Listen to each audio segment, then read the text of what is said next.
নেপালের এত ভারতীয় তীর্থযাত্রী ভ্রমণ করেছিল কেন? নেপালের তিব্বত সীমান্তে ভয়াবহ বন্যার পর শতাধিক ভারতীয় নাগরিক নিখোঁজ রয়েছে।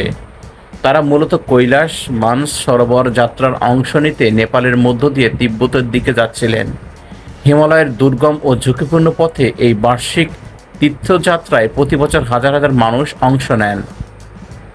হিন্দু ধর্মাবলীর কাছে তিব্বতের কৈলাস পর্বত অত্যন্ত পবিত্র।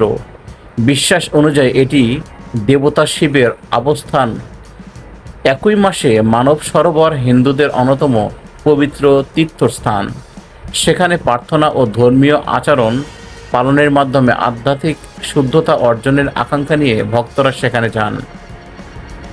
কৈলাস মানস সরোবরের যাত্রা শুধু হিন্দুদের মধ্যেই সীমাবদ্ধ নয়, বৌদ্ধ জৈন ধর্মাবলীদের কাছেও কৈলাস ও মানস সরোবর গুরুত্বপূর্ণ ধর্মীয় স্থান।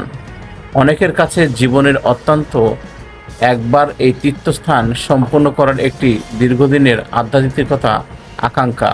তবে এই তীর্থযাত্রা অত্যন্ত কঠিন। তিব্বতে পৌঁছাতে অনেক ভারতীয় তীর্থযাত্রার প্রথমে নেপাল প্রবেশ করেন।